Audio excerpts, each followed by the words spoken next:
Want to, Frank? From the beginning. From the beginning of what? My life? Yeah. Oh, I was born and raised here. I was born and raised in a log house. On this land or No. somewhere else? On Whereabouts? the land there where the building had a new road. On that side, we owned that. That's where all this wood come from. Say, I signed the easement, say, I'm the oldest. So they could have more land, to build a road, on the south side of the road.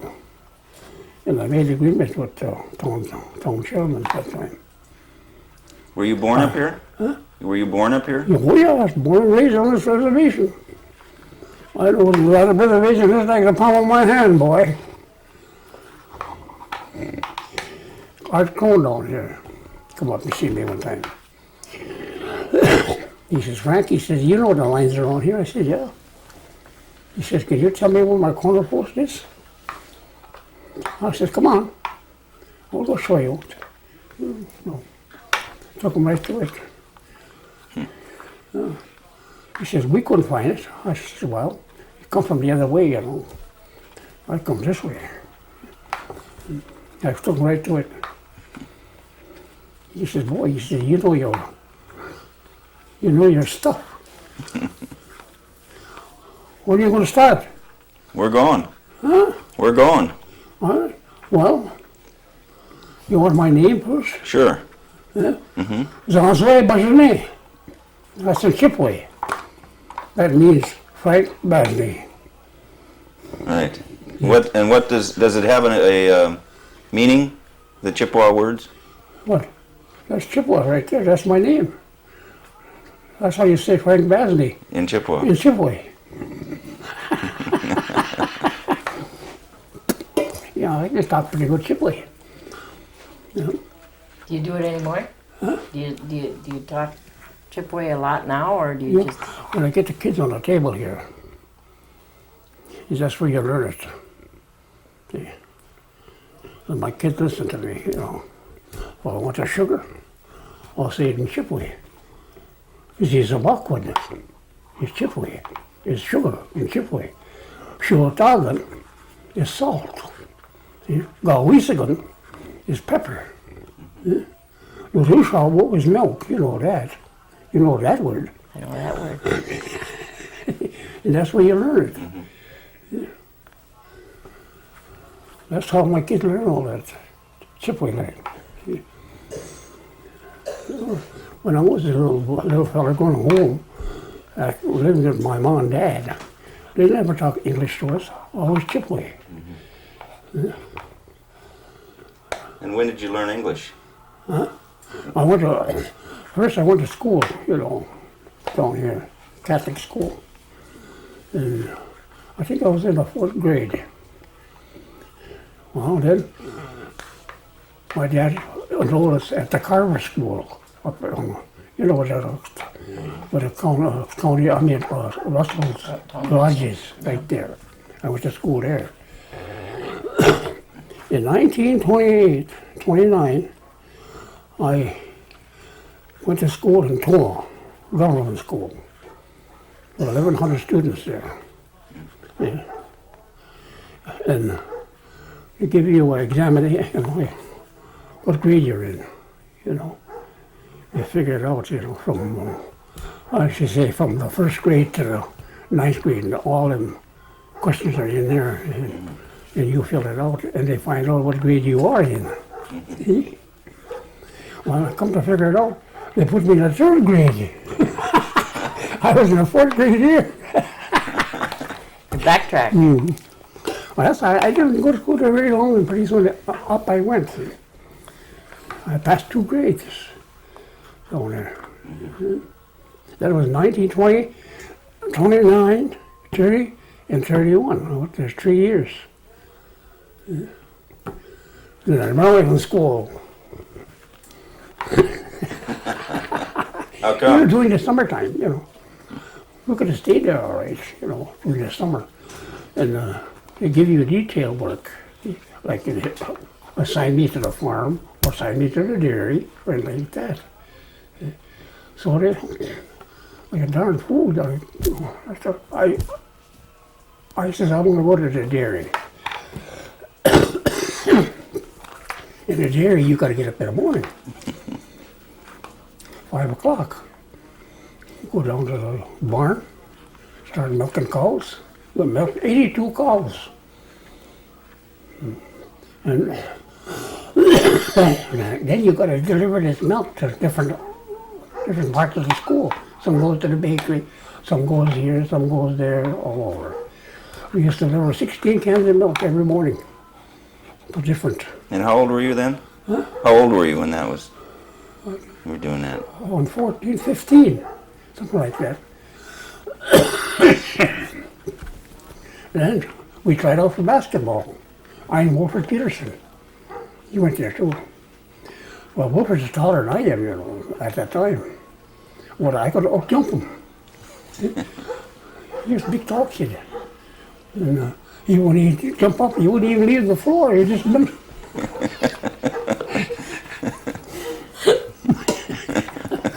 Yeah, I went to school, a lot of kids from different reservations. And where was the school? Toma, that's where they got that alcoholic office now. Yeah, that's where Fitzmyers was, remember? Yeah, that's where he was, that's the same school.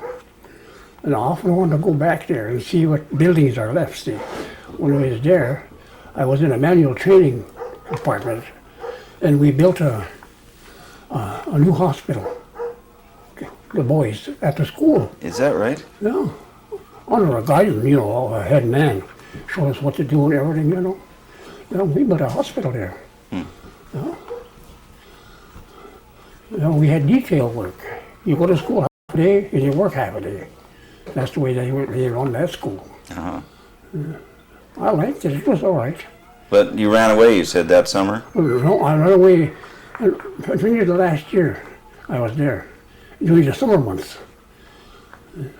Well, then the second year I was there, the guy from the farm says, well, you guys that stay here can make a few dollars if you want to.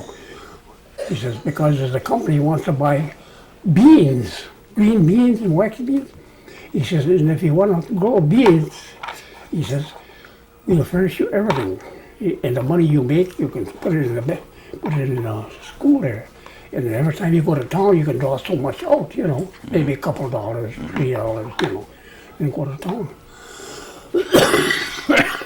That's what I like, so I did 1 year.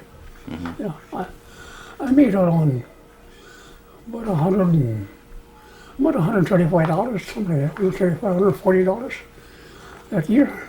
You know. So I just put away. So I had money. When I want to go to town, I was going to get $3, $4 and go to town with the boys. It has worked good. Then I come home. And then I met her. Yeah. I could sing. I could sing to beat hell, boy. I'm a good singer. On Chippewa? No, in English. English? Yeah. Country? But there's one thing I could never do is to play an instrument. My brother Paul did. He can play. He's banjo. See? Who is Paul? My brother. Yeah, he passed away too. Yeah, there were 17 of us in our family. Oh, boy. And I was the seventh one. And I'm the only one that ain't hit with sugar diabetes. All the rest of them were, all except me. Kenny. You know Kenny is. Yeah, That's got his leg cut off, Leg cut off. got his toes cut off. And he's 11 years younger than I am. And he looks older than me, How old are you, Frank? 75. That's the way it is when you lead a good life and have a good lady. And you've been together how many years? 55 years. You bet. Boy. There's one of my grandsons right there. Oh, yeah. You know him, don't you? Yep. Betsy's. Yeah, Betsy's boy. You know, we got quite a few grandchildren. One of my boys will be here from California. this week sometimes, next week. He's bringing his family up for the first time I've seen them two kids. He was with grandma and grandpa. How many kids do you have? I had 9. They're all living. They live all close by here. Billy Joe was the one that owns that little store. That's one of my boys. BJ's. BJ. Right. And Don was the oldest one. He just left it out on the lake. So he's fishing. And Roger, he works at a high school. Bayfield High School. He's the youngest. So they've all stayed around. None of them have moved away. Of course, then Marlene and Betsy and Penny. They all work for the services in Redcliffe here. Penny's the head one of the social service. Betsy's the head one of the housing. And Marlene's the CHR, health office. Then I got a boy that's pensioned off. 26 years in the Marine Corps. He lives in San Diego. That's Rome. I call him Smokey. Yeah, we had a nice family, and none of my boys got in trouble. Never. Just one, Billy Joe, and he was in with the guys. They went from here to Milwaukee, and they stopped at, I think, in Iron Mountain, Michigan. They went on Highway 2. And 2 guys went in the store and they tried to rob that store, and Billy stayed in the car. Well, he was there, but he got out of it, Did he? Yeah. That's only one. Only trouble we had with my family. How about you? Wonderful. You get into any trouble? Oh. You? No. Oh yeah, I did one time. That's before, 1930. We were married anyway about 3 years. And we was building a log house, I and my dad, for Flake, Mr. Flake, out in Frog Bay. And I left my axe out there. I come home, I had no axe. So I told her, I said, I'm going to go get my axe. Fix my shotgun, I goes. That's before this road was an old wall. It was an old wagon road. I went and I got finished over Michael Frenier lives there, or Leo lives now. And I looked back and there was 3 guys coming. Like a damn fool, I waited for them. There was 3 game wardens. Yeah, they picked me up, I had my gun. I said, they asked me where I was going. I said, I'm going after my axe. I said, I'm building a log cabin down here, I have my dad. They didn't believe me. I took them on, showed them where my axe was, picked my axe up. Say, Mr. Basina, he says to me, is there 2 more guys shacking down this way? I says, I don't know. He says, that's what we heard. I said, I don't know. I says, no, on this side of the river, might be on the other side. So we went along to the shack. Here was Hardy Olson. And I can't think of the other guy's name. Anyway, Hardy was home. And I said, where's your partner? He said, he went to town for groceries. They were looking all around. At that time, a guy come out of the woods carrying a .30 rifle. He got picked up. And they got there and he took Hardy for telling a lie. See? You're supposed to go to town and get groceries. Here, come out of the woods hunting with a big .30 rifle. Well, we was in there. Took us to jail. Well, Judge Hart. He said, how do you plead? Guilty. 30 days, hard labor. Take him away. That was it? Yeah, that's it. And the other guy got the same thing. But he lost his rifle. But I didn't lose my shotgun. So we was in there for, you wouldn't believe it, we was in there for Christmas and New Year's. Oh. Yeah. And I had a garden every year. Well, a lot of good stuff. But I can't keep nothing down in my basement. Too goddamn warm. Is that right? I put potatoes down there, and in a month or so they start to sprout. You gotta dig a hole and start You go and jump in. making a little root cellar. Did you ever hear how Indians killed them bears? I know. When they dig that big pit, there's a big pit in the ground, about 8 feet. And they has all the Indians from the reservation to save them ashes. You know, years ago when you used to burn wood, you get ashes. Well, the 2 Indians that were laying for this bear that dug that hole, they put bait down in there, like honey or something like that, see. They sprinkle ashes all along that big hole. Well, then they wait for the bear. See? So when the bear comes up, one Indian comes and kicks him right in the asshole.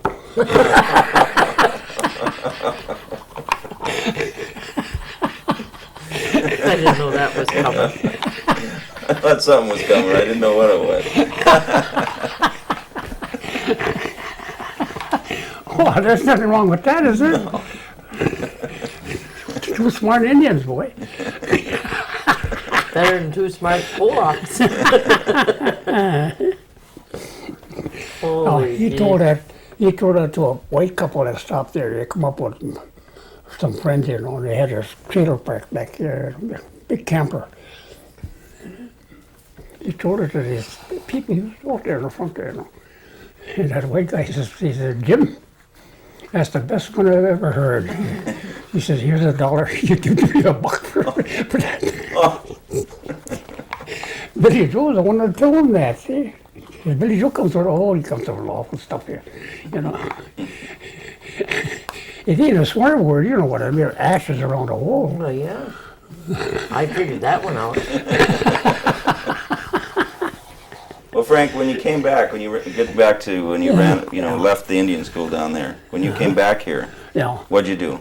Then I went enrolled in a CC camp down at Camp Flambeau. We was going to get married. I worked there 3 months. I made $80. See, at the time, CCs were getting $30 a month or so, you know. 3 months I worked there.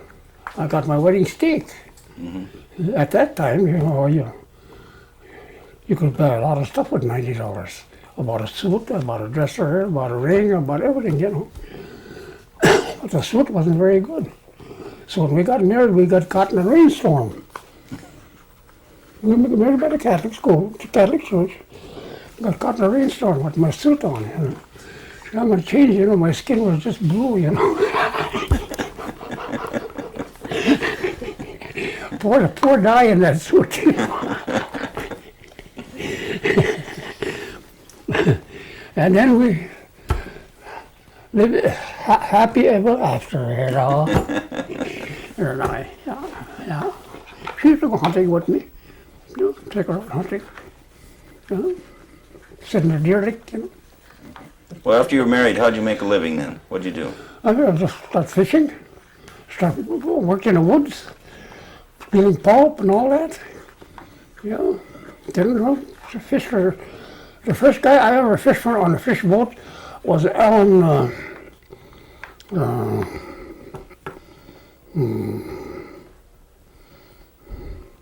LaBelle. He had a big flat bottom boat. That's the first boat I ever worked on. And I worked on the boat ever since. Was that an open boat? No, it was a fish boat. It was a big, Yeah. it was a tug. Yeah. Yeah. A big fish boat. It's long, 38 feet long. You know. But it was flat bottom, you couldn't go too far out. It ain't like a round bottom boat, you know. You want to go up and flop. It would just shake, you know. So from there I fished for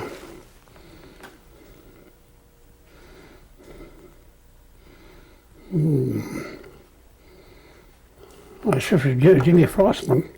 I fished for him. I fished for Remy Johnson 12 years. He was one of the biggest fishermen on the South Shore. Herman Johnson, out in Little Sand Bay. Then I fished for Elvis Moe 7 years. And then, When Elvis was on Sand Island? yeah, he was. Yeah. But when we fished herring, we used to fish out of Bayfield. See. But years ago, they used to put up their own fish on the islands. We got to change the tape here, Frank. So where were we? You were fishing with Elvis Moe? No, I had not fished. I fished my own. No, then. Yeah. That's where I we... fished for Elvis, yeah. And who else? Did anybody else? Did you and Wilford ever fish? Oh yeah, I fished with Wilford. Him and I shacked together on Manitou Island. You know, where the fish camp is, right there. We fished an open boat. It was powered with a 4-cylinder Model A engine. Is that right? He tell you, and we drove a pond net, off of Outer Island hot pond. See, him and I. And we borrowed Martin Kane's driver, a old pile driver, you know. And he had one cylinder reel on there for jetting the poles down. See, you tie it on the end, and you start to jet, and the water digs a hole in the ground. See, pretty soon the pole starts to go down, and then you let it set, and all it fills in again. See? So we set Outer Island. Okay. Well, we all done with the net, all with the pot, the hearts, the lead. We'll sort one stick on the lead, inside in. He says, let's go to the beach and look for a stick. So we went. She said, I walked up the beach there, geez, with a nice stick laying there, you know. And I said, hey, Pete. I said, I'll find one, come on. No, help me. And I bent down, you know, to pick it up. There was a goddamn big snake laying there, you know. There was a lot of snakes on Outer Island. Great big sucker, well, that was wrong. I jumped on the back and backed up and I started running like a... Scared the hell out of me, you know. He said, what's the matter? I said, there's a great big snake laying there. So he found another club, he was clubbing him, you know. One club, that big snake, he got away from us. So we got the pole in and we got all done. So we come back in. Had to pull the driver too, you know. So we went to the shack. A couple of days after, I says, Pete, you're going to go lift the gill nets. Okay, I says, when you come in, I says, we'll have fish for supper. Yeah. So he brought a nice lake trout. I said, nice one. Everybody has some smaller ones too. Nice one with a big redfin. Okay. I said, that's the fellow we're going to cook for supper. Oh, no, he says, I'm going to sell that one. You know, so cook them. No. I said, you promised me room and board, and I'm going to eat that fish, you know. I said, okay. I cleaned it and flayed and everything, you know. Fried it back. You got done double E's more than I did. I says, I thought you said that you didn't like fish. He said, I like fish. I says, I can see that.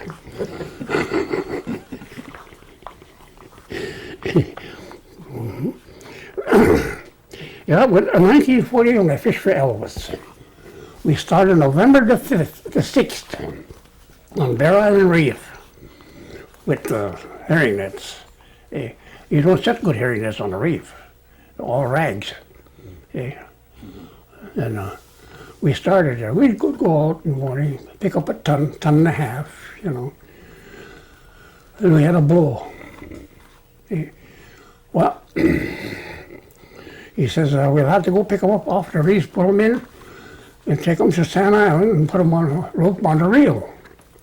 The reef was all done. He says, then we'll set deep water. These are all gone down deep water now. So we went and set off the lighthouse. Sand Island Light. Elvis knew that, where to go. He said, we'll put the lighthouse right on a great big hemlock or a pine in the back of the right in line. 10 minutes from the beach, drop our buoy, set out, right in line. And he says, well, we'll set 2 gangs. Okay. 8 box gangs, 2 nets to the box. But his nets were long, 600 feet long, 1 net. He just uses them for herring. We get them along, take care of them for next year. So the next morning, he said, "Oh, we'll go give her a whirl." He said, "We'll go give her a try, see if they're all on, see if the herring are on." And he used to have a cigarette in his mouth all the time, but he never light it. Out in the lake, your nose is always dripping. Cigarette out. Yeah. I don't know why he did that, He never light that cigarette, but he'd have it hanging in his mouth. All right, brought him under a buoy, brought up the anchor stone, went on the goal line, pretty soon the net come out. Started looking. See, he was feeling it. When he started jumping up and down, They're on, they're on, they're on. He says, holy, when they come over the roller, over the lifter, a roller come up that big, steady, with herring. You take 16 nets, that's 600 feet long, that's pretty, so we had a little better than 5 ton that one night. From then on, we were getting 5, 6, 7. Well, the boats would carry 8 ton. Sometimes we maybe would have to leave some out there, overload the boat. You can't overload it. Come in. They'd be waiting for us. We'd get in about 4 o'clock. Pickers are all waiting at Booth's dock for us to come in. Everything was ready. Skinning tables were ready. All waiting, all tie up. They look in the boat. All get their places. Bring in the first net. All night. That's the fall. We fished 128 ton of herring. Oh, God. Yep. That's a lot of herring. And he was just out to see me not too long ago, about a week or so ago, Elvis. He's up in his 80s too, And I asked him, I said, Elvis, I says, do you still mold lead? Fishnet leads. Oh yeah, he says, I still do that. Well, yeah. So one time I went to Bayfield, and I to see him, Frank Stark's. He said, what are you doing? I said, I come to town, I said, for some groceries. He says, have you got 2-3 hours to hang around? I said, hang around? I don't want to go back home. No, I want to hire you. He says, what? I said, what are you going to do? He said, we got to unload some lead. We unload some lead? Yeah. He said, the one in the boxcar down there is just hiding. He says, I got 100 ton of lead. 100 ton of lead. Well, he said, what can I get to help you? And you get the carts, Well, of course, the lead are on little squares, 100 pound squares. And here we were, with unloading lead. Well, it took us about 3 hours. Yeah, just about 3 hours to load 100 ton of lead because there's 3-4 of us with them carts, Go back and forth, tip them back and forth. Tip them in a dump truck, We get up to his place and they'll just raid it and they'll fall on the ground, So, he paid me. Come home. And well, then I fished for this guy out here, Hermie Johnson. Yeah. And they said he couldn't get along with Hermie, but I got along good with Hermie. Always, He'd holler at me, I'll holler right back at him. And old Gus Godot worked with there. I remember. Old Gus. And he says, Frank, he says, Gus says to me, he says, you holler just like Hermie Johnson. That's the way you got to handle this guy. Don't leave him override you. Well, I used to take care of the lifter and the bilge pump. See, that's the first thing I'd do in the morning. See if that thing was running. See if there's plenty of gas in it. Pretty soon he says, hey Frank, he says, don't tell Gus. I says, don't tell him what? I'm going to pay you $1 more.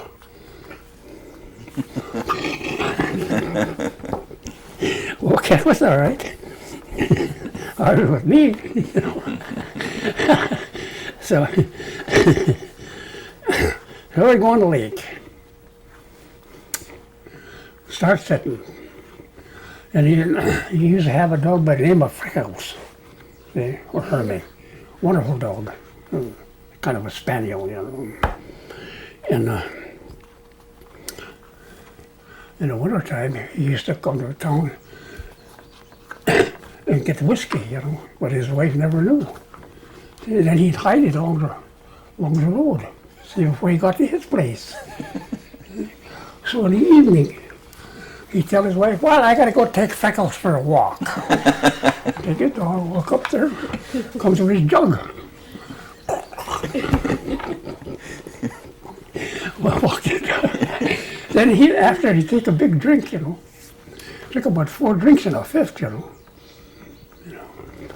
Then he'd take that brown coffee, he'd chew that coffee, so his wife wouldn't smell the liquor on him. But as soon as he come in there, one time he forgot. He chewed too much and it was running down his chin. And his wife says, what's the matter, Herman? He says, you got something running out of your mouth. Oh, he says, that's my tobacco.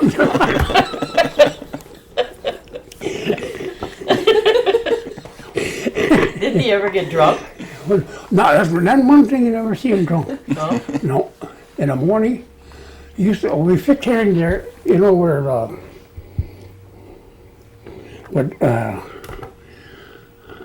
he had a shack there anyway. You know, By the dock shop there? no, a fish house. Yeah. You know, we used to have a big long one there. By the, And then he used to hire Morris, you know. Morris Brissette was picking herring for us. He'd go down early and get everything all set, you know, when we come in. And anyway, Morris went and got him a jug, see. Give it to him. And Morris watched him where he was hiding it, see. When he hit it, well, Hermie was walking around watching the pickers there. Morris goes outside and he steals his jug. Hermie looked around, he couldn't find it, you know. Roy was mad. He said, somebody must have been watching him.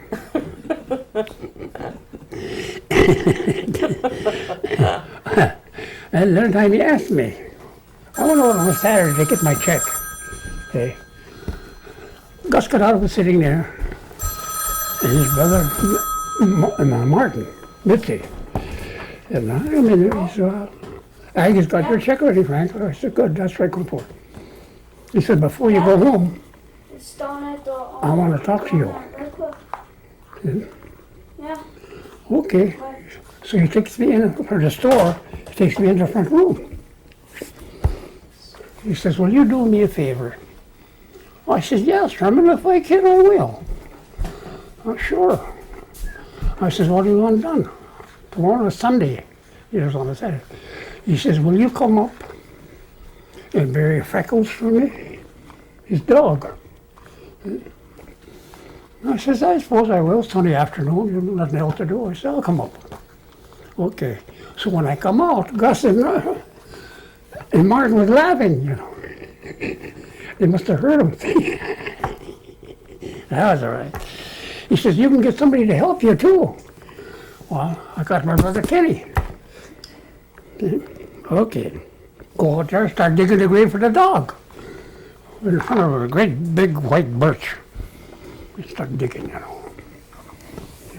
And he was watching us, you know. And he was all sneaking, all looking at us. Well, we got the goddamn hole dug. I went over, I said, where's the dog? Well, he says, over in the shop. Yeah, I'm all wrapped up in a nice blanket. He had a brand new fish box with a cover on it and everything, you know. He says, that's it, he says. Wait a minute, I gotta go and talk to Ag. Well, I went with him, you know, talking to Ag. He says, which way do they face the people when they bury them in the ground? They face them west or they face them east? And they got into an argument, you know.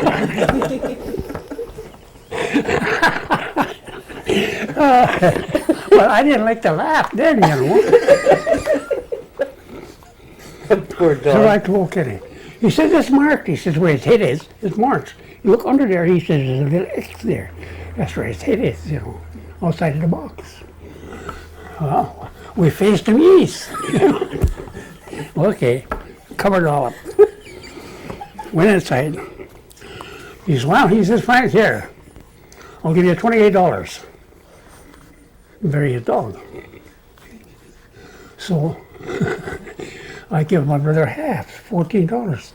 On my way home, Kenny says to me, he says, Frank, he says, you know what? This is the business we ought to go into.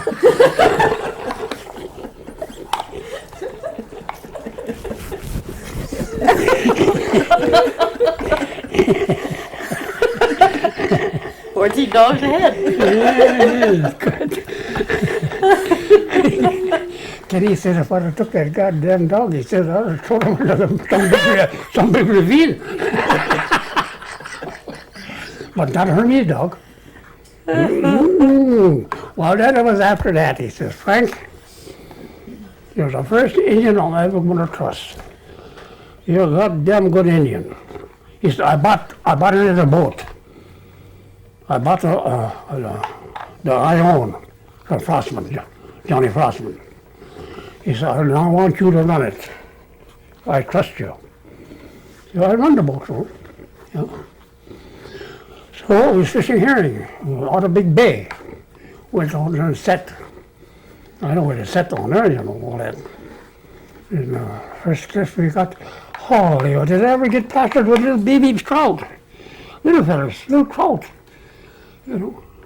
I says to Mike Nawago and Sammy and Donald Day was with me. I said, we got to get the hell out of here. Can't fish herring here, there's too many trout. So, where are we going to go? We're going to Saxon Harbor. We'll step down Saxon Harbor. Okay. We went to Saxon Harbor because I fished there before too. I fished with Laurie Nurse, old Laurie. He told me where the Michigan line was and the Wisconsin line. Set right on the line towards Michigan Island. So went down to this herring. Holy old trout. Great big ones too, not only some little ones. He says to me, he says, if you get these trout, he says, bring them in. You know, bring them in, he says, because his sister had that store up on, as you go to Bayfield, right there. He says, she needs fish. She needs trout. Bring them in. I says, Remy, he says, you're outlawing that fish. You can't kill that trout. He said, who the hell knows about it? Nobody knows about it yet. We didn't get caught yet. So, she said, I went down there.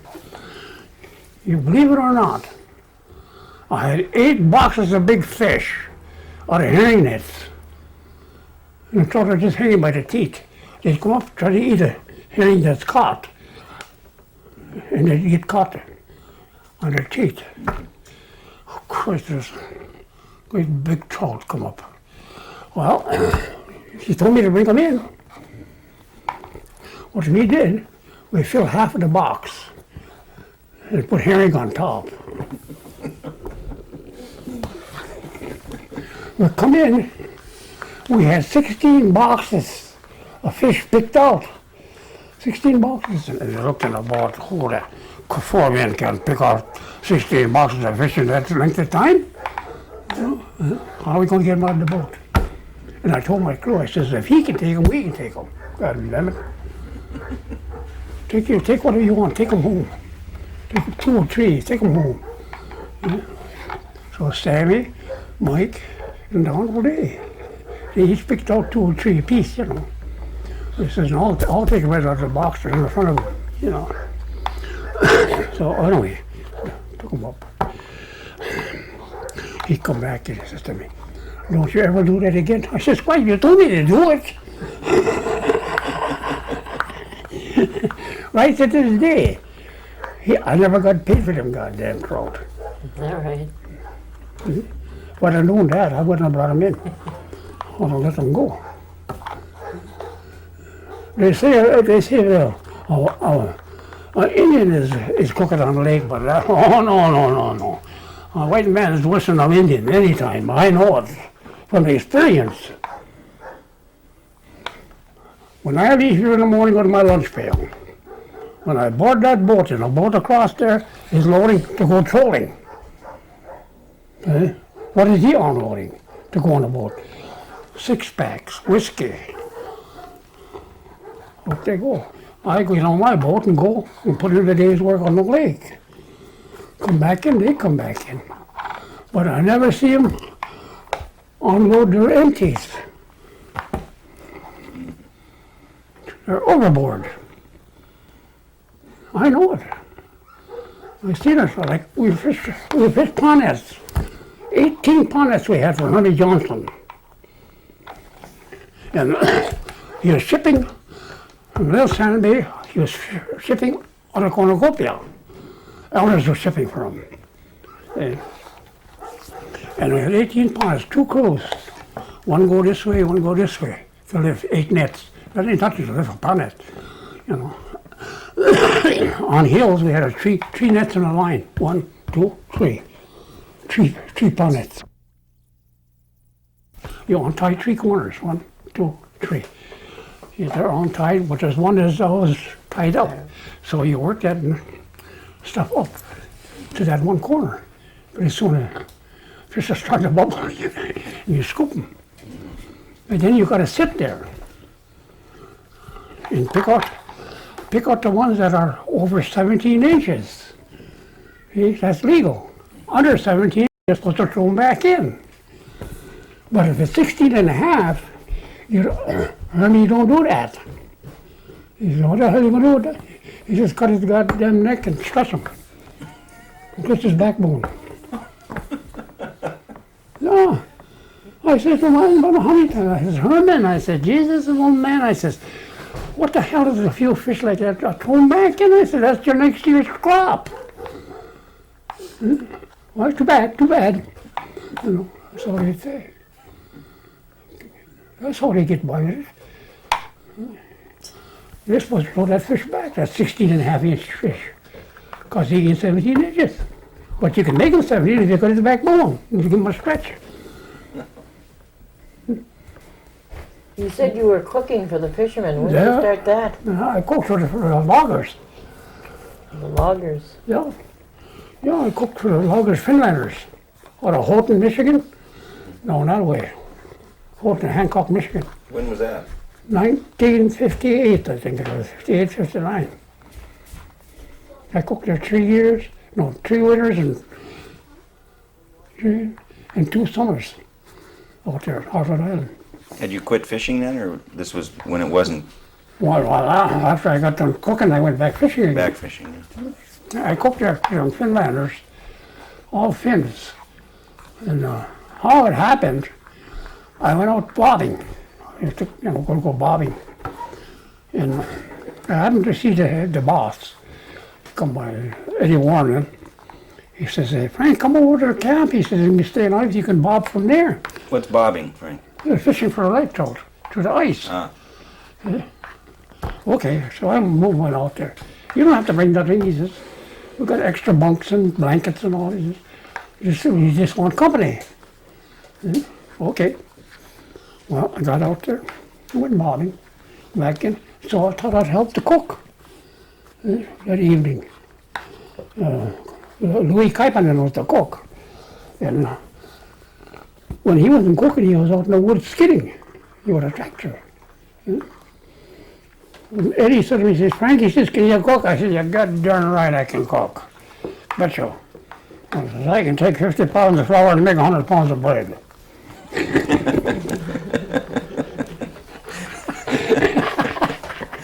He said, well, tomorrow, he said, you can start cooking. I'll pay you. Okay. Got up in the morning, had a bunk for me. They moved me in there in the cook shack. See, they had a room added on to the main building, see, where the cooks slept. There you are right there. He says, we want breakfast here at about, maybe 6:30. Well, that means I'll have to get up at 4:30 or 5 o'clock. I had 25 men to work for. Finland, all Finns. Well, pancakes and ham, eggs and everything. And one goddamn Finlander wanted oatmeal every morning. Just one. Old timer, you know. And I had a little kettle, you know, for his oatmeal. Cook oatmeal for him. Well, he called him Michigan Slim. Anyway, well, we got the first meal was all right. He says, by the way, he says, we dinner out too. You know, the guys take their lunch, you know, and you don't have to come in for dinner. You eat right out in the woods, just like you carry your lunch pail. But they fix their own, you know, what they want. You put out everything there for them. Okay. So, supper time come. See, I had roast beef, potatoes, and well, carrots, and you know, regular meal, gravy, you know. And he says, all the Finns are sitting there. He says, oh, now listen, you guys, and listen good. I'm just going to tell you once. When you come into this cook shack, don't you speak a goddamn word about a Finlander language. Because we got a cook here that don't understand a goddamn thing about it. He said, maybe he'll think you're talking about his cooking. And we're going to lose a good cook. They're all sitting on there. And they could talk English, right, you know. Pass the potatoes, pass this, pass that. But don't you speak Finn. Yeah. Well, I learned quite a bit Finn, you know, when I was out there. So, before I got out there, that cook was cooking vegetables, always vegetables, you know. Well, potatoes and all that, you know, like a boiled dinner. Yeah. Eddie says to me one day, he says, Frank, he says, you listen to me tonight, he says, at the supper table. He says, I'm going to tell them Finns. He says, the reason why I hired Frank is this, I'm getting goddamn tired of eating mojaka.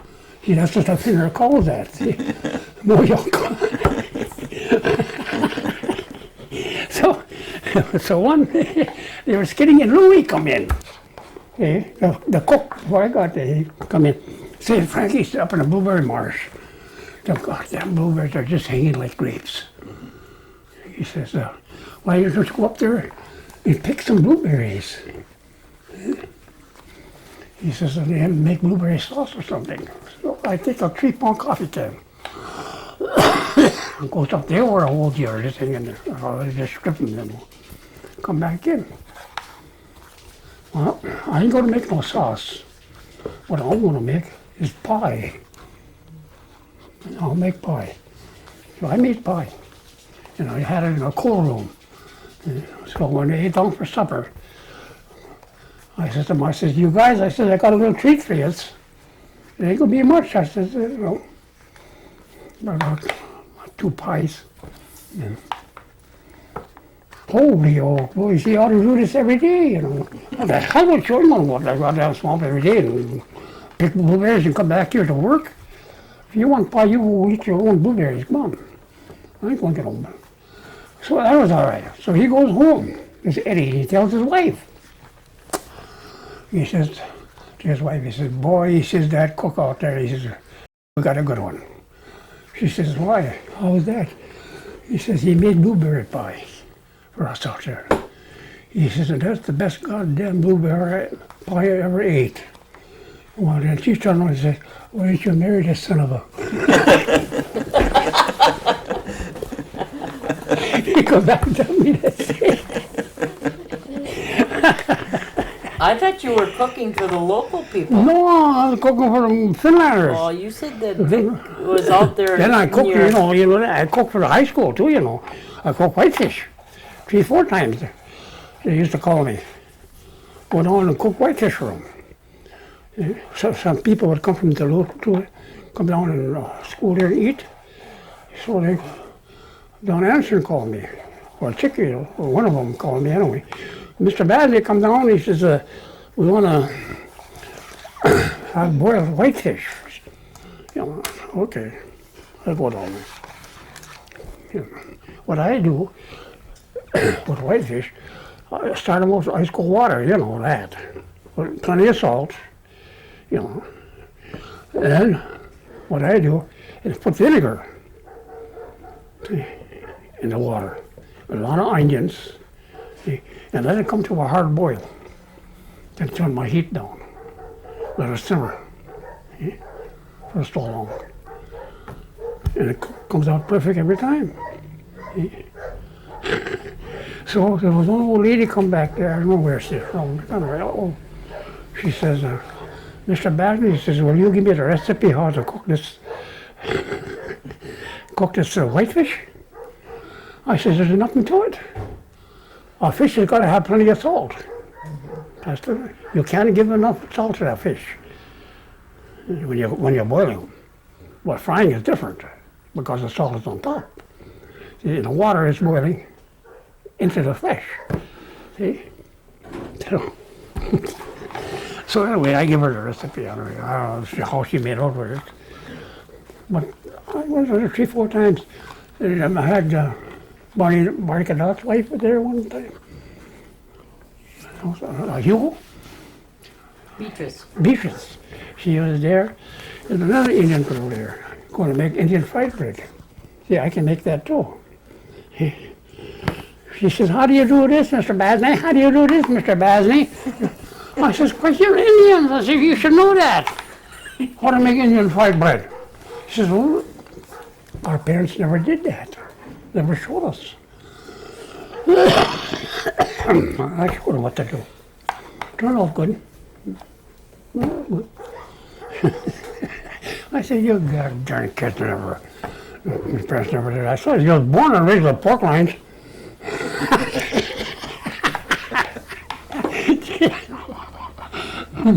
I say the damnest things to them ladies. But they get a kick out of it, you know. So, anyway, I'm a wood butcher. So, I make sleighs, wooden sleighs, I make lacrosse sticks, and I make Indian cradles. All Indian stuff I can make. I make drums. I got rawhide here, half a bull. You still do this? You I still do that. Where do you do it? Out here in your... In my shop. Yeah.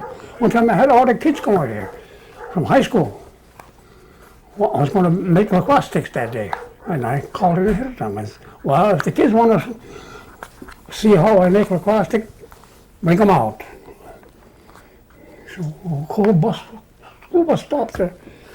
There's the Pavla boys were in there, and well, quite a few of them kids. I know the Pavla boys, Marvin's kids, and one of my relations. And I started. Come on, you want to watch me? Betting that white ash, you know, to make the hoop. Yeah. Can you go get Grandpa's little one in there? And make that hoop. You know, and I got 2 of them down at the drugstore. You see them? Yeah, I saw him. I saw him. Yeah. But then I had an Indian cradle there too. That was gone. Then I made a bigger one. Well, then I got an order for a bigger one than that. Yeah. And there's a woman that teaches something in Ohio University. Now, she come up to visit me. She says, Mr. Basina, I want to order 1 lacrosse stick. Yes. And one cradle, Deacon Organ, they call it. And I want to order old-fashioned cutter. See, I can make them too. Remember years ago when the women used to have small babies? In the wintertime, they used to have them cutters. Used to call a cutter. Instead of a buggy, a cutter. Everything is in there. Put the road of a cutter, baby in there. You want ordered one of them. They're all made out of wood, you know. And a girl from California called me. She wanted one big Indian cradle. I said, that's going to cost you dearly. Because it's all trimmed with beadwork and stuff. Okay?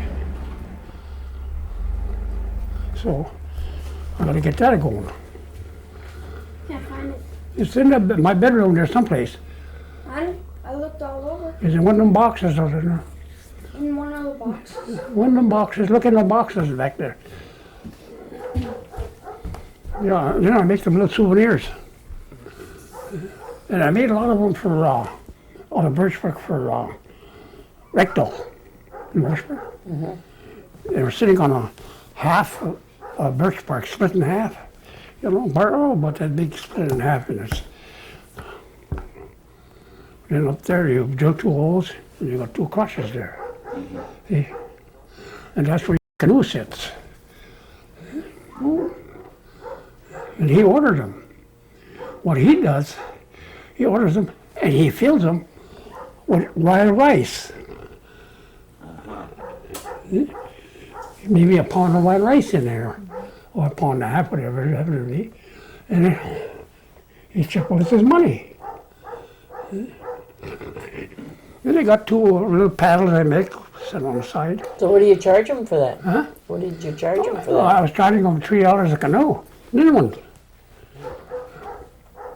Cheap? Yeah, I know, cheap Indian, you know. Cheap Indian? Yeah. Why not get it going? Yeah. I got some of my stuff was at the Smithsonian Institute in Washington, D.C. Have you really? And I got some in Madison. And I got some down in Milwaukee, my work. So, I was going there in Milwaukee, you know, walking around there with goddamn. And then we was walking from, we visited someplace anyway, we were walking across anyway. And them college kids were having a square dance. Out on the open, you know. They're on the open anyway. And I could hear her calling, you know, calling off square dance. You know, there's one of them. That's a small one. I ain't done with that one yet. And this is made out of what, Frank? White ash. And then with rawhide. Yep. But I made some bigger ones, you know. With a bigger bowl. So how do you make that thing now? How do you make that? Just whittle it out. You soak the You strip. soak the rawhide, oh sure. No, the wood to. Yeah. Yeah, you can bend it. Bend it. But there's a trick to that. What's the trick? You see this? You see that little mark there? Is it there? Huh? All right. What it is, you don't take that slime between the bark and the wood. Any wood has got a slime in between the bark and the wood, you know that. You don't take that off. Leave that on. Okay? You leave it on, or after you get through bending it, and when you want it like this, then you take that off. That slime holds it from splitting. Yeah. Yeah, there's a trick to that. And who taught you that trick? Huh? Who taught you father. that trick? Your father? Yeah. Yeah. A lot of guys don't believe it, but that's the way it works. And like I was going to say, when people were dancing, I was walking across there, walking across there, and I hear that caller, you know. And I start hollering, you know, I can call it a square dance, you know. Chippewa or? No, I can make them shake a leg, you betcha. You know, you wouldn't believe it. You know, when I was in Camp Flambeau, there was a caller there by the name of, he was older than I was anyway. And so when I got down there, it was Mike DePerry, Vincent Owago, Johnny Bourne, Lawrence Aiken, and myself, and Spruce from down in Bay Mills, down that way. He used to play the piano, the organ. Anyway, we had a good orchestra anyway. And we'd have a dance at the mess hall. See, there were like 480 men at that camp, CC camp. Yeah? Okay. And by the way, Mike the Perry gets up, Mike was. Dip. Mike Dip. By the way, he says, ladies and gentlemen, he says, we got a new caller here tonight. Somebody that really knows how to call. So he introduced me. And they built a little, like a stool, so I could stand on. And they built me a mute out of birch bark. So, okay, I had 8 sets on the floor.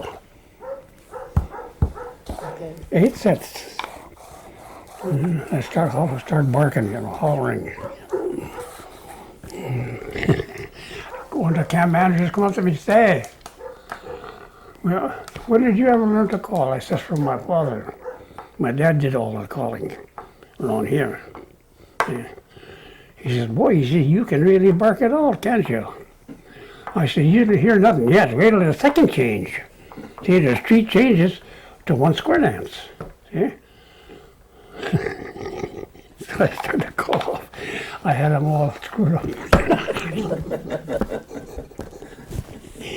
Well, the last one is Jig Time. See, the fiddlers, Give us a little jig time,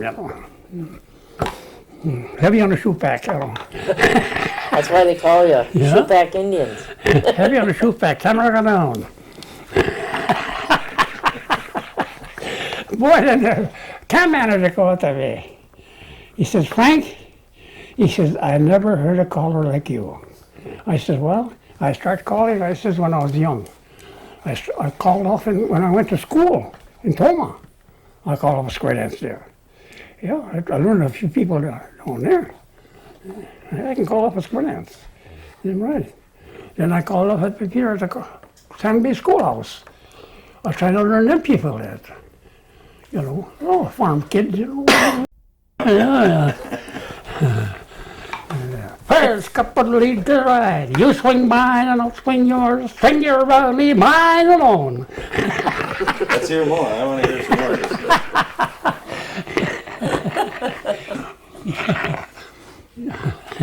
That's good.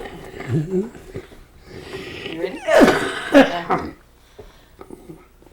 Okay, we're ready for a little sample here. A little sample of your calling. Calling. Yeah. All set? Yeah. Places all, couples all. Put your hands and start to the left. Break the circle, element left, element left. Right hand your partner, grand, right and left. Make your partner promenade till they get straight. And the first couple lead to the right. Lady round lady, gent around gent. Gent around gent, and the man don't go. Join your hands and circle half and right and left to the next and do the same.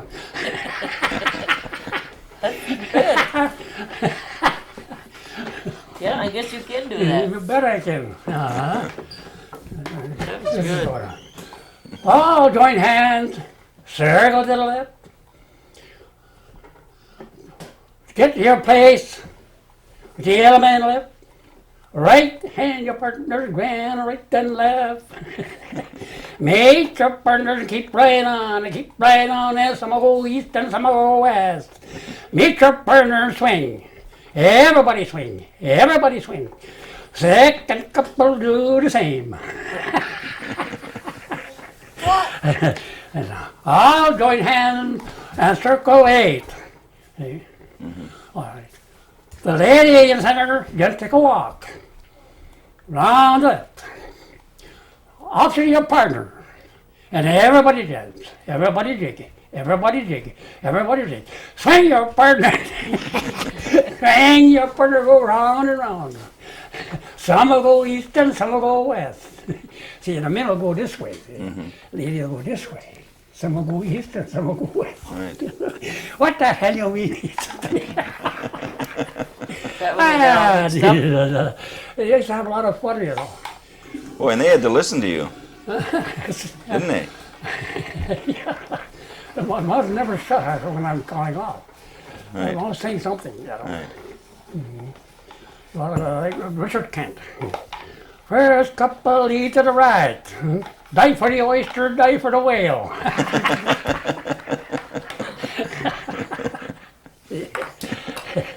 Did you ever do any powwow music or? We can't get no good fiddler. You gotta have a good fiddler. I used to tell them people, I said, now listen, there's nothing to a square dance. All you gotta know is your right and your left, and listen to the caller. And listen to the fiddler. You gotta keep time with that music. So, yeah. Did you ever go to the square dances at my dad's house? George Grant there in Bayfield? No, I called up here though. Did you? When Alexander lived here in a barn dance. And I called up over there for Bob Fiddlemaker's barn dance. I called off there, you know. Yeah. But we don't have no fiddler. See, what's his name? He used to live here. He's an Indian guy. He's a fiddler. He goes to places all at the hell is his name? I can't think of his name.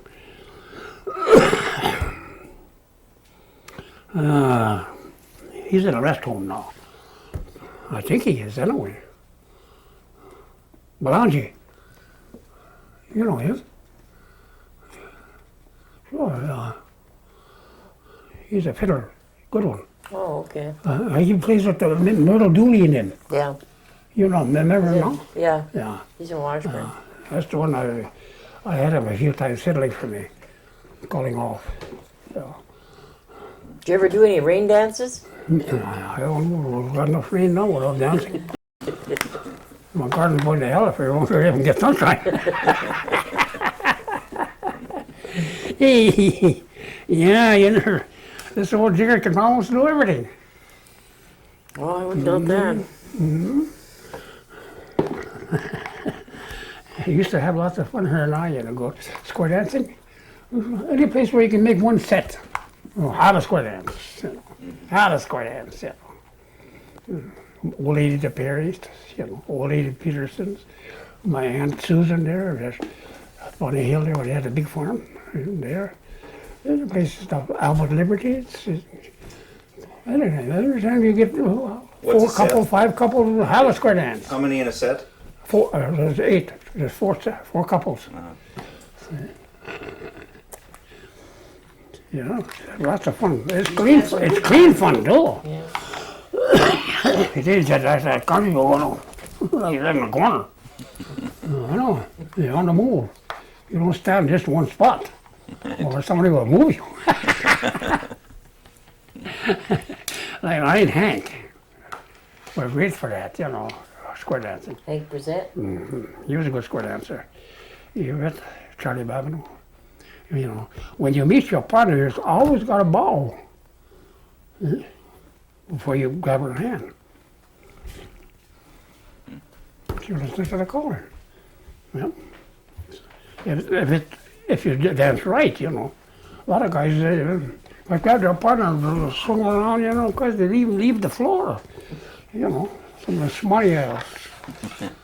You don't dance that way.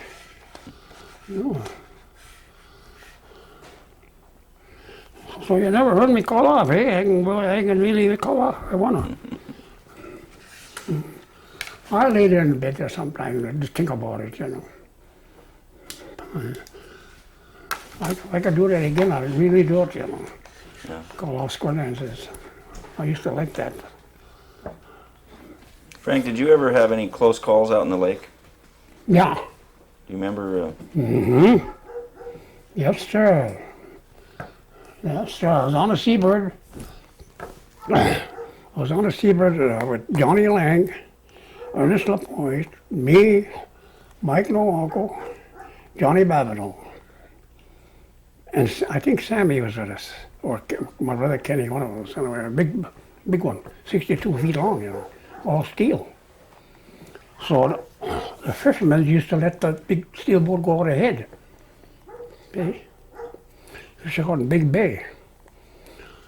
So one time Julian Nelson went out ahead of us.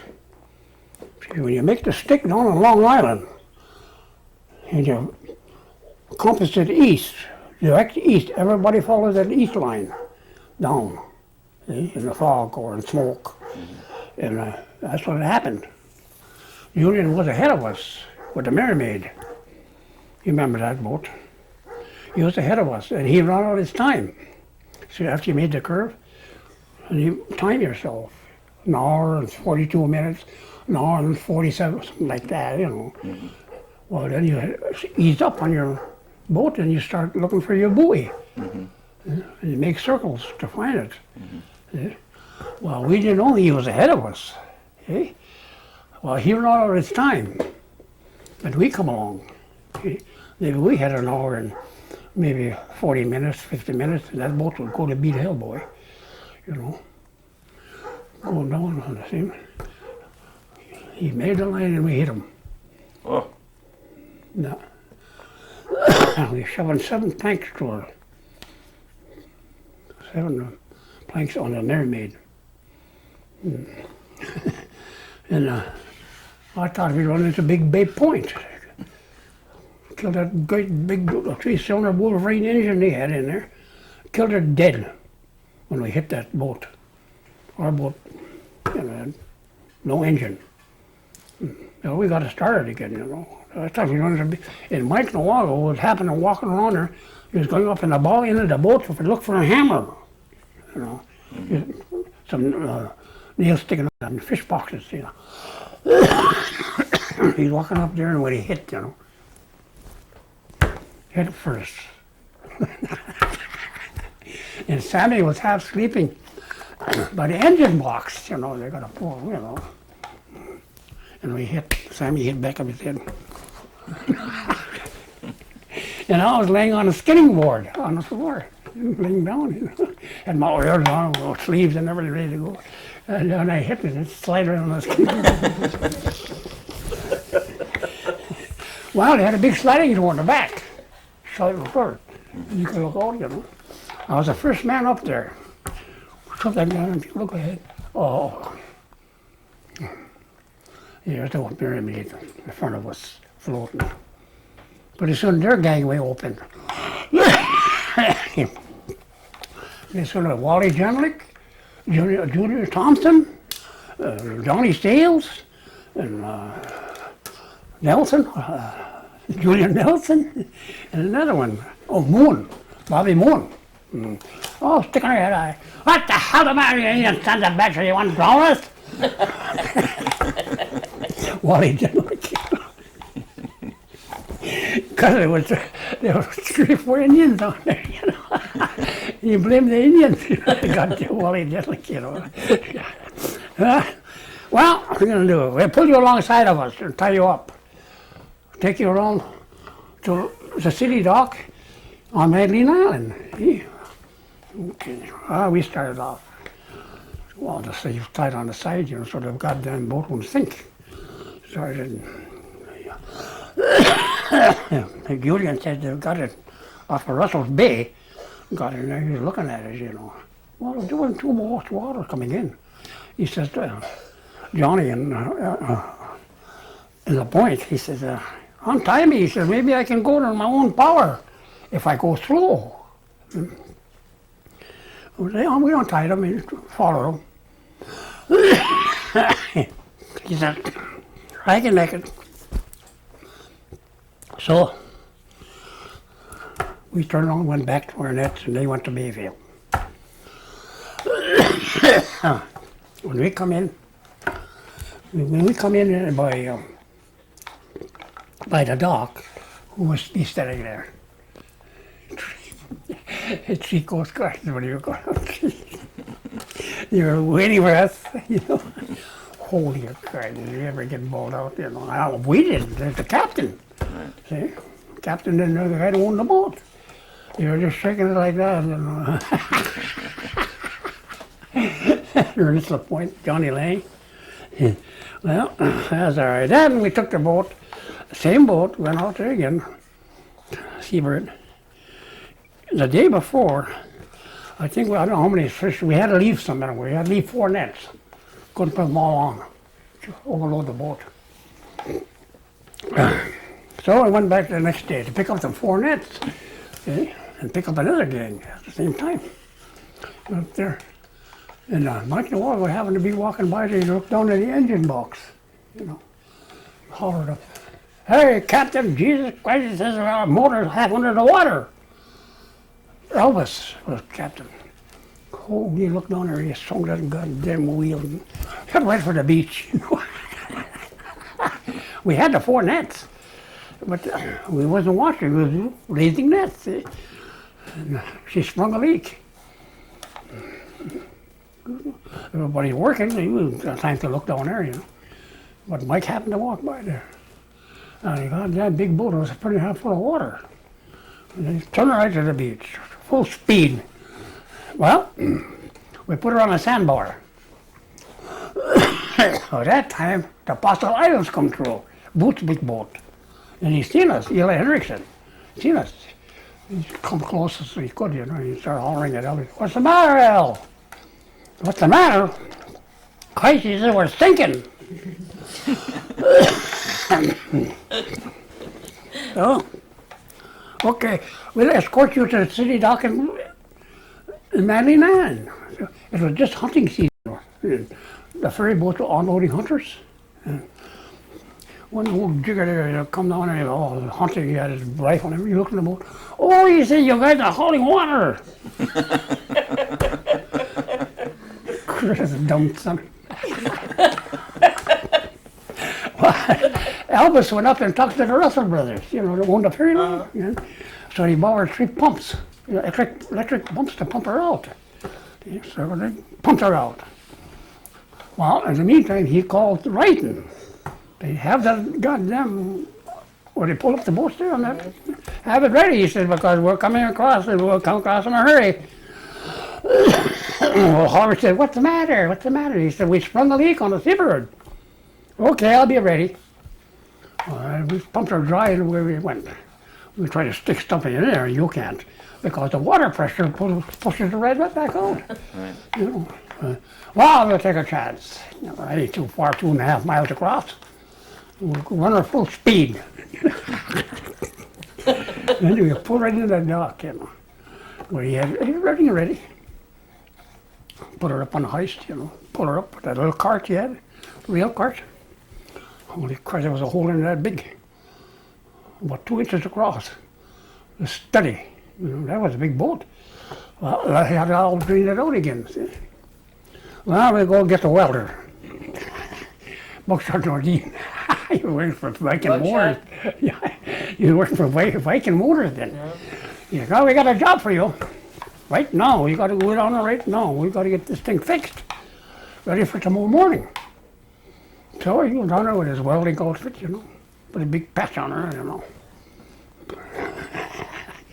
Put her welded inside. She's ready to go. Throw her back in the lake. When you're drunk, we didn't put you drunk there. The same thing when I was fishing for Elvis that time too. Same thing. I forgot to tell you when he was fishing that fall. We went up to Santa, we lifted, you know. We had everything loaded with fish. Coming in right by Feegee's there on this side of Bayfield. Uncle Joe said to me, he says, "You're big." "Christ," he says, "my feet are cold when you're freezing." I says, "Mine too." "Oh, you're in fish, you know." And he happened to look, "Oh, no wonder we're cold." He says, "Our boat is half full of water." And Elvis is up there right above, you know. "Hey, Mo," he said, "look at your goddamn motor." We looked down, right to the beach. Then we followed the beach, you know. If she did sink, well,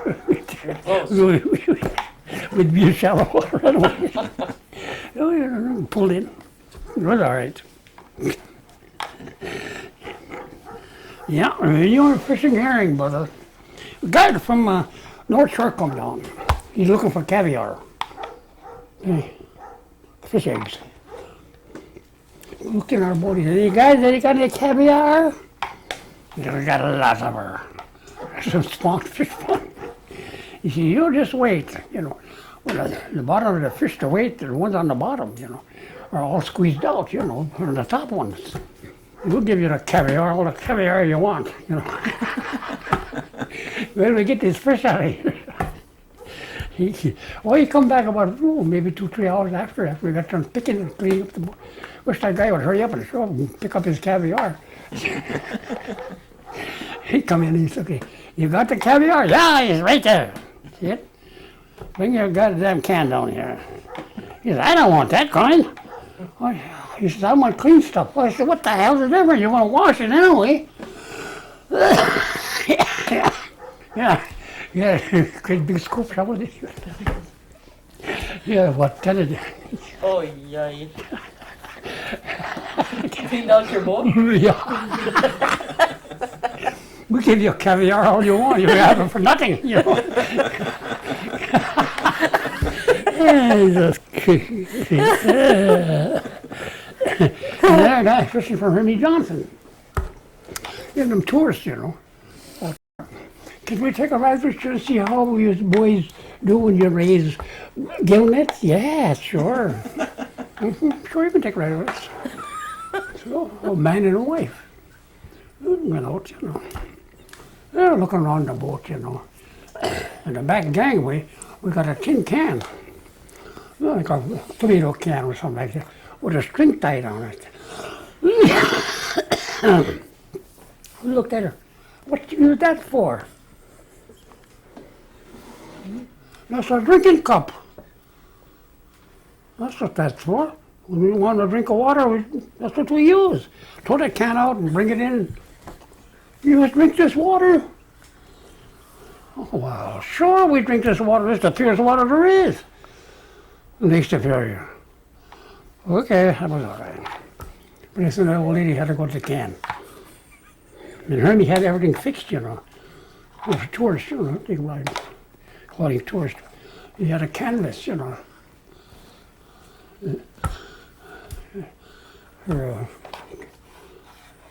said to Gus, Gus, go get the thing ready for that lady. She wants to go to the can. He got a big 5-gallon big 5-gallon pail, But they got a seat cover, one of them things, is it? You just put it on there and the lady can sit down. They eat like a man, One woman's got to sit down, I found that out. Well, Gus was too goddamn short. He couldn't reach up there and put on a goddamn canvas. So they can get him going. He said to me, you go help him, Frank. Go on. He said, the lady wants to do her job. Her job. Gus, he says, go out in the lake.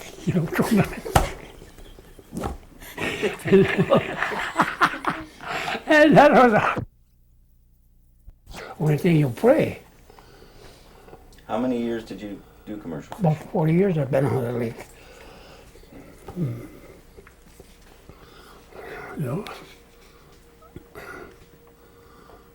But there's fewer every time I come up here. It seems like there's fewer and fewer. There's fewer and fewer commercial fishermen now. Oh yeah. That is, just allow so many licenses as the state.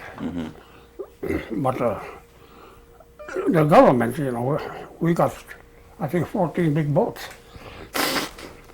plus the smaller ones. See? Here at Red Cliff. Yeah, we got a couple of boats down in Michigan, fishing out of Michigan on their reservation. They signed a pact there, like the Peterson boys are down there. Right.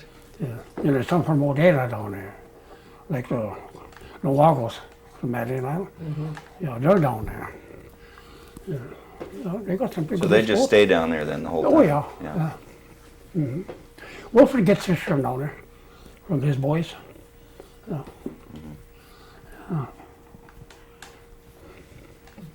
You pitch him. Patet, we call him. Call them what? Call him Patet. Peterson. That's in Kolok. We used to hang around watching them, Joe and Jake, Tony. all the girls. I went to school with all of them. I didn't go to school with Manda though. No. No, she was too young. Manda was pretty old though, I said. No, Monda's. Is in her 40s? Monday? No. In her She's 50s? about 65. Huh? She's 65. Is she? Ah, Yeah. yeah. Yeah. Yeah, I went to school with a lot of them kids. Rachel McIntyre. I went to school with her. She married L.G. Perrin. You know Roy Perrin, don't you? No? I'm too young. Well, you don't know nobody. And I know old-timers. you. Old-timers. Just a few old-timers, you know. Like me, Wilfred, Alex Vandervander, Eddie Roy. Yeah. Rest of Ed, I mean. Yeah. Teddy Burdett. Yeah. He's pretty old too, is he? Hank. 100%. I know all of you. You know Regina. Yeah. Sullivan. I call out for screenouts for her too. Did you? And Steve used to play instrument. Yeah. I get a kick out of her. I always tease her.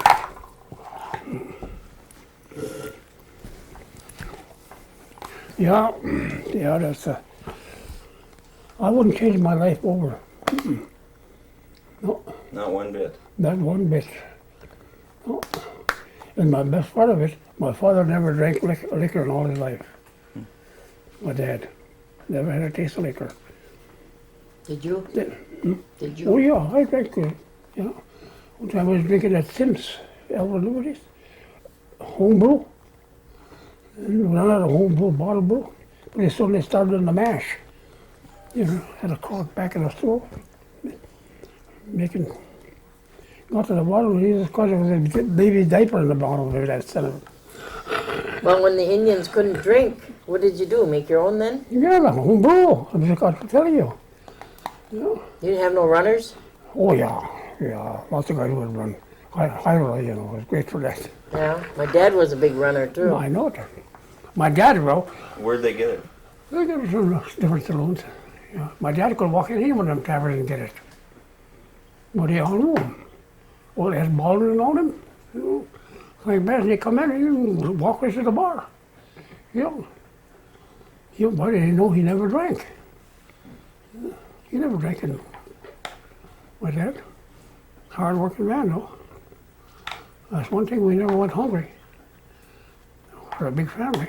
And what did he do for? He was a genuine lumberjack. He was all over. He saw Costco Sundays in a camp. Then they used to save cookies, you know, bring us home for the kids.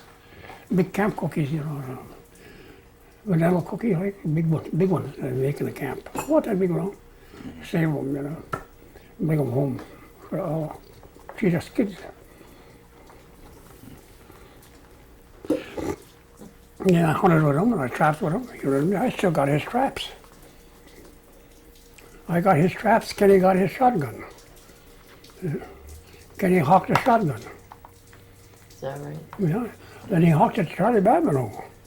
That's when Charlie was there. He hawked it to Charlie Babineau and Charlie put it away. He says, I know this shotgun. It's a good one. He says, because he used it when he was out on Lamont's farm. 36-inch full choke coil barrel. And he bought it from Ira Butterfield for $2.50 with a box of shells. My dad. And that shotgun, you couldn't stand up in a boat and shoot it, otherwise you'd knock your head flat. And you couldn't hold it over like this here. You know how you hold a gun. If you did, you know, when you let you open the gun, that thing that cuts you every goddamn time. You gotta hold it this way, so you wouldn't go in here. Kick, holy oh! Shoot that 2 times, boy. Well, she could carry a long ways though.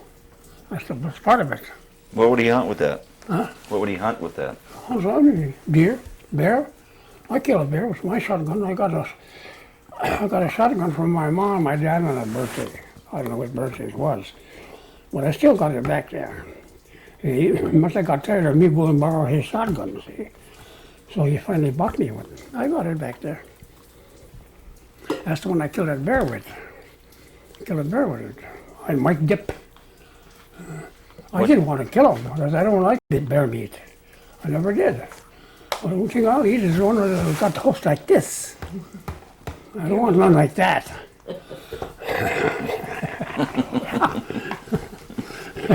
So I asked Mike. I said, should I shoot him? I said, I don't want him. I said, should I shoot him? Oh yeah, I shoot him. He said, my mom likes bear meat. He admitted to Perry. He said, okay. Bang! Right square in the face. Buckshots. That bear jumped about 16 feet in the air. And he was going to go back in the woods again, and his head was next to the ground like that. By that time I give it over, I get bang! He jumps. There's your bear, Jack. It's up to you now, it ain't up to me. I killed him for you, take care of him. So, he went down a little gully into some alders and ferns. That's where he laid. We come home. Next morning, he stayed overnight with me. Next morning, we went, Simon shot a bear the same night. Simon the Foe, but he shot it over on that deer, like over on the Big George. But he just shot it to scare him out. He just shoot to kill him. But Mike, the bear, he wanted it. Mike LaFerrier was living out where Leo lives now. And he had a team of horses, a team of blacks. And you heard the shots. And we come home, we ate breakfast. Well, send one of the kids up to size. Help us. Go look for our bear. He was no. He was there. Walked out on a big log. I did, with the shotgun. Couldn't see him, I was looking around there. I jumped off that log. One of them hit the ground and that goddamn bear moaned. Well, how am I going to get to him? Start opening it up with a gun barrel, you know. Goddamn fighter. I come for his rear end, you know. I don't know. Can't shoot him there. Make a big circle and come at I got about that far from his head and I pulled the trigger, bang, you know. There. No more odds out of you. Well, how are we going to get him out of here? We couldn't pull him up that little. He weighed close to 350 pounds. Dead weight. No, leave him lay. Mike LaFerrier heard that shot. We come out. See him standing on the road though. He says, what did you shoot? We shot a bear. We can't sneak him out though, he's too heavy. Oh, he says, where you going? We're going home now, we're going to come back. Oh, but when you come back, come get the horse. Old Jenny, he called her, black horse. He says, I'll have it ready, harnessed for you and everything. So we went back and got the horse. I drove the horse down to the trail. Got where the bear was. He says, you kind of watch that horse. It might act up when you smell a bear, you know, horse will. You know, horse will, you know, tie the chain on the old bear's neck and, come on, Jenny, let's go. Let's get him out. So we get him up by the route that goes to Frog Bay. Well, I said, I'm all done now. I ain't gonna do no more. I shot the bear, I skinned him out for you, and now you. In the meantime, Mike says, I'll take the horse back to the barn. See? Okay. He says, Russell Rowley up on a hill, he likes bear meat. He was logging up there. I said, he can have it all as well as me. You know? Well, who's going to skin the bear out? I said, not me. My brother Paul said, not me either. Well, Mike Gibbs says, I never skinned a bear out. And Simon, with his one hand, you know, God damn it, he says, I never skinned a man yet. It's all the first time. Skinned her? Nah, by that time, Michael Freer come back. He took over to come back, and he was watching us, watching Cy. Got the hide all off, you know. Cut the head off, you know. The leg there, you know. It's the meat, you know. Rather gets all out, you know. Leg there, you know. Inside, forgot himself. That little bear looked just like Big Jimmy. And his brother was standing right there, Mike, you know. Christ, sometimes I felt shitty after that. You look just like a man, you Oh know. boy. You know, laying there. I said, I'm all done. I ain't going to even help you pack it. All I'm going to take is a foot. So I want to show my kids here, see. My brother took 1 foot, and Cy took one, and Mike Dip took one, see. Bear paw. Who's going to take the hide? He doesn't want it. Mike says, I'll take it. Mike LaFreniere in the head. So we got home, and my brother wanted a great big Dane, big dog, great big one. So that old barefoot out at a dog and grabbed it, and away he went, you know. Well, I had a dog here too. So the kids first, and I said, told it to their dog. The dog wouldn't go closer. His hair just stood up and walked around.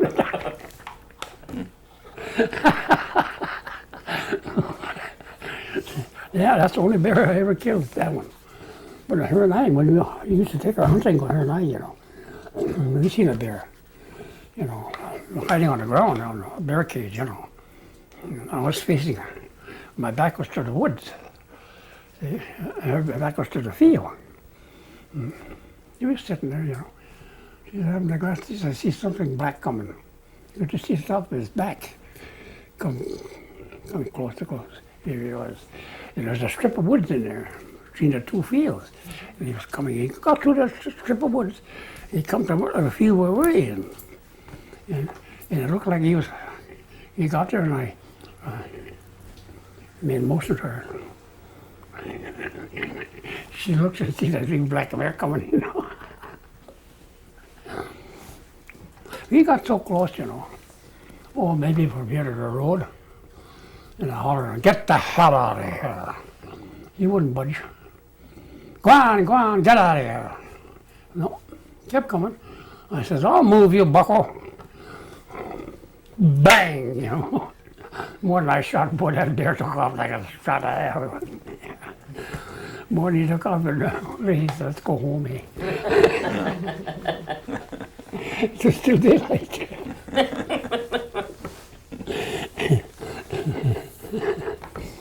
So we got home anyway. That's the first bear. Then I had a lake up here. I built a lake up here. Oh, we had logged it out. Geez, there's a lot of deer signs there. I made a deer lake. And there's a scab, everything. I used to go up there all alone. One time my sister-in-law come down from Superior, her sister and her husband. Geez, says, wish you had some deer meat. I says, don't take long. I said, don't take me long. I said, somebody take me up there. I says, and let me off in the car. And I'll walk along the woods. I said, in my lake. And he says, we'll have deer meat. Yeah. He took me up there. In the meantime, he says, we'll go up to, we had that tavern there. What the hell was his name had it there? Not the Busy Bee on this side. Sharp. Sharp had a tavern there at that time. We'll go up and get a six-pack, see.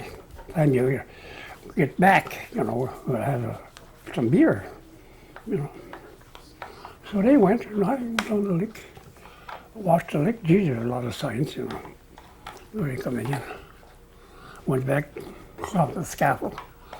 I was sitting there. I wasn't sitting there 5 minutes. So I lit a cigarette, listening.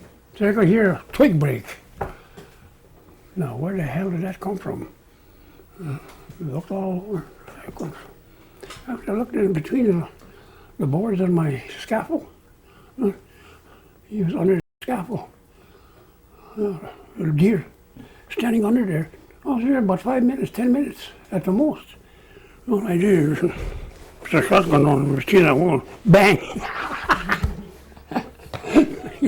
Dropped him right in his tracks. I cut his throat and gutted him out. Leave him lay under there, you know. Yeah, come home. I got home before they got back with the beer. The deer. I said, he's laying up there. He's right under the scaffold. Go and get him. I'll cut it out and cut his throat. They went and got him. First beer minutes. It didn't take long. Another time I was going here, my dad was building that cabin. And geez, we seen 2 deer cross. You know. He said, they're going to the lake early in the morning. So I went, that same lake where I shot that bear, sneaking in there.